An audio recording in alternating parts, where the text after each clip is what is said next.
Subscribe करें हमारे YouTube channel को और बेल आइकन को प्रेस करें हमारे लेटेस्ट वीडियोस को देखने के लिए।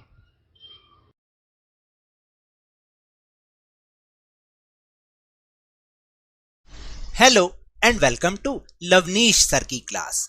आज की ये शिक्षा निदेशालय राष्ट्रीय राजधानी क्षेत्र दिल्ली की वर्कशीट नंबर 3 जो कि कक्षा 8वीं के विद्यार्थियों के लिए है।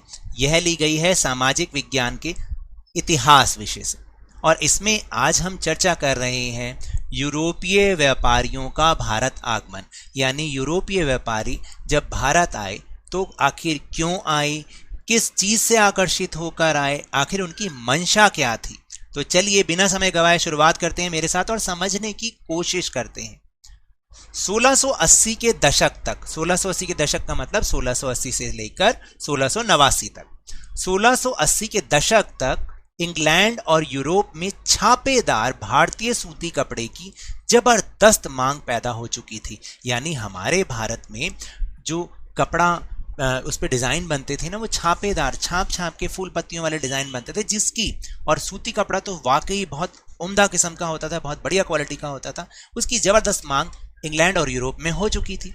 आकर्षक फूल पत्ती, बारीक रेशे और सस्ती कीमत की वजह से भारतीय कपड़े का एक अलग ही रुतबा था। यानी उस पर जो बहुत सुंदर डिज़ाइन होते थे, बहुत पतले धागे और कीमत भी बहुत सस्ती, तो ऐसा सूती कपड़ा कोई क्यों नहीं लेगा। तो इसलिए भारतीय कपड़े की एक अलग इंपॉर्टेंस, एक अलग स्टेटस था। कहाँ पर? यूरोप और इंग्लैंड में। इंग्लैंड के रईस ही नहीं बल्कि खुद महारानी भी भारतीय कपड़े से बने ही परिधान पहनती थी। परिधान का मतलब ड्रेस, वेशभूषा। तो इंग्लैंड के अमीर लोग तो पहनते थे, साथ में जो महारानी थी वहाँ की, वो भी भारतीय कपड़े से बने ही ड्रेस पहनती थी।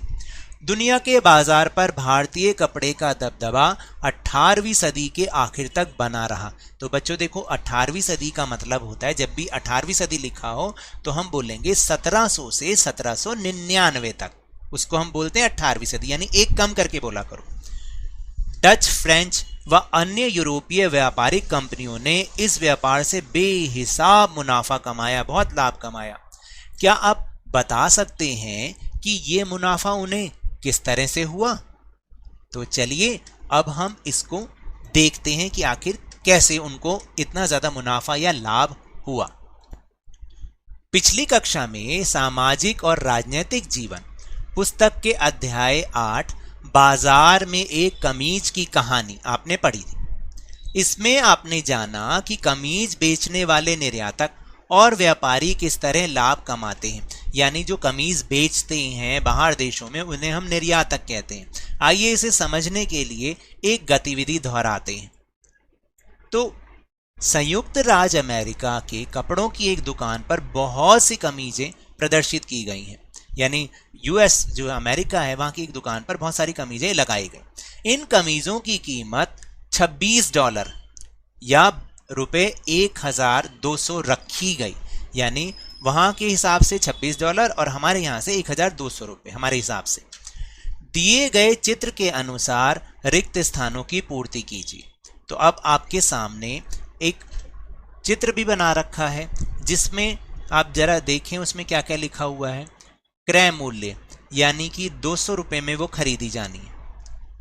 फिर भंडारण आदि के 100 रुपए, विज्ञापन पर 300 रुपए और लाभ हुआ 600 रुपए। तो जरा इनको ध्यान में रखते हुए हमें ये रिक्त स्थान भरने हैं। संयुक्त राज्य अमेरिका की कमीजों के एक व्यवसायी ने दिल्ली के एक वस्त्र निर्यातक का मतलब होता है कि वो व्यक्ति जो अपनी कमीजें बाहर बेचता है, दूसरे देश में बेचता है। तो वहां के कमीजों के एक व्यापारी ने दिल्ली के व्यापारी से कमीज कितने रुपए प्रति कमीज के हिसाब से खरीदी। तो क्रय मूल्य क्या था? 200 रुपए। आप लिखेंगे यहां पर 200 रुपए प्रति कमीज के हिसाब से खरीदी। फिर उसने डैश रुपए संचार साधनों द्वारा विज्ञापन के लिए खर्च किए। फिर उसने विज्ञापन के लिए कितने रुपए खर्च किए? देखो यहां पे लिखा हुआ है 300 रुपए। 300 रुपए संचार साधनों द्वारा विज्ञापन के लिए खर्च किए। इसके बाद लगभग प्रति कमीज उसने कितने रुपए स्टोर में रखने, प्रदर्शन व अन्य मद में खर्च किए? कितने रुपए उसने खर्च किए? भंडारण या स्टोर मतलब एक ही होता है, तो उसने 100 रुपए खर्च किए। स्टोर में रखने के लिए, डिस्प्ले करने के लिए, इस तरह से इस व्यक्ति को कमीज की लागत कितने रुपए की पड़ी? देखो काउंट करो, 300 और 200 600 और जमा 100, सॉरी 300 और 200 500 जमा 100 600 रुपये पड़ी, यानी पूरी कमीज उसको 600 रुपये में पड़ी, जबकि वह उसे कितने रुपए में बेच रहा है? 1200 रुपये में बेचता है। तो अब बताओ कि एक कमीज पर उसे कितने रुपए का मुनाफा हुआ? तो हम क्या करेंगे, 1200 में से अगर हम 600 रुपये घटा दें तो कितने बचे? 600 रुपये। तो 600 रुपये का उसको मुनाफा यानी कि लाभ हुआ। वह जितनी अधिक संख्या में कमीजें बेचेगा अब उसे उतना ही ज्यादा लाभ होगा। अब आप समझे कि लाभ कैसे निकालते हैं? तो चलिए अब हम आगे देखते हैं। तो इधर अब क्या हुआ, दिल्ली के वस्त्र निर्यातक ने 200 रुपये प्रति कमीज के हिसाब से जो कमीजें बेची उसमें कपड़ा और कमीज में लगने वाले कच्चे माल का मूल्य था 70 रुपये प्रति कमीज, कामगारों यानी बनाने वालों की मजदूरी कितनी थी? 15 रुपये प्रति कमीज, और कार्यालय यानी ऑफिस चलाने का खर्च था 15 रुपये प्रति कमीज। तो अब बताना है आपको कि वस्त्र निर्यातक को प्रति कमीज पर मिलने वाले लाभ की गणना कीजिए।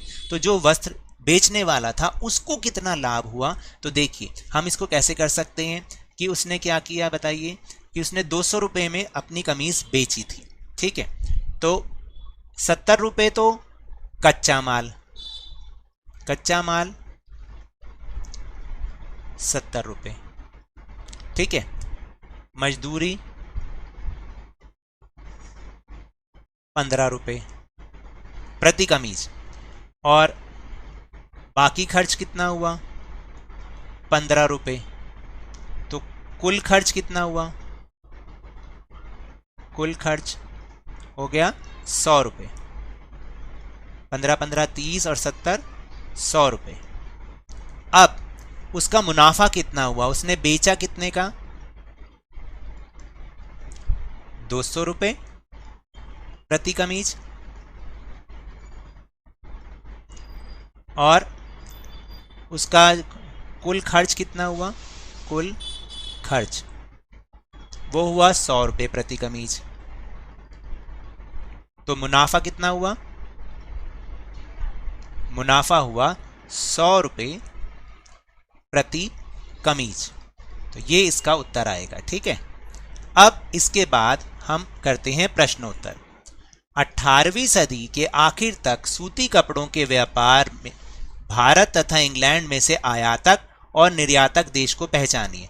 आयातक कौन होता है? वह व्यापारी जो दूसरे देशों से सामान खरीदते हैं, और निर्यातक वो होता है वह व्यापारी जो दूसरे देशों को सामान बेचता है। यानी अगर भारत इंग्लैंड को सामान बेचेगा तो वो निर्यातक कहलाएगा, और अगर भारत इंग्लैंड से सामान खरीदेगा तो वो आयातक कहलाएगा। तो 18वीं सदी के आखिर तक कौन आयातक था और निर्यातक था? तो देखिए भारत तो था निर्यातक, क्योंकि उसके सूती कपड़े की डिमांड बहुत ज्यादा थी, भारत बेचता था, और इंग्लैंड था आयातक, ठीक है, क्योंकि वो कपड़ा खरीदता था। यहां पर आप आयातक ऐसे लिखेंगे। अब अगला प्रश्न, प्रश्न नंबर 2। 18वीं सदी के आखिर तक इंग्लैंड और यूरोप में भारतीय सूती कपड़े की जबरदस्त मांग के क्या कारण? तो ये है इसका उत्तर। आप लिखेंगे कि क्या कारण थे? आकर्षक फूल पत्ती, बारीक रेशे और सस्ती कीमत की वजह से भारतीय कपड़े का एक अलग ही रुतबा था। तो ये है प्रश्न नंबर 2 का उत्तर। आप ऐसे ही इसको लिख सकते हैं। तो ये तो थी आज की वर्कशीट। अगर मेरे इस तरह समझाने से आपको थोड़ा सा भी समझ में आया हो तो इस चैनल को ज़्यादा से ज़्यादा सब्सक्राइब कीजिए, लाइक कीजिए और बहुत ज़्यादा शेयर कीजिए, और जल्दी से जल्दी इसे 50K यानी 50,000 तक पहुंचा दीजिए। लेकिन याद रखिएगा कोरोना वायरस तो अभी भी फैल रहा है। जब भी आप बाहर जाएं मास्क अवश्य लगा के जाएं, और नियमित रूप से अपने हाथों को साबुन और पानी से धोते रहिए, और अपनी बारी आने पर अपनी वैक्सीनेशन अवश्य कराएं, क्योंकि कोरोना को हराना है और ज़िंदगी को एक बार फिर से सुहाना बनाना है। इसी उम्मीद के साथ बहुत बहुत धन्यवाद।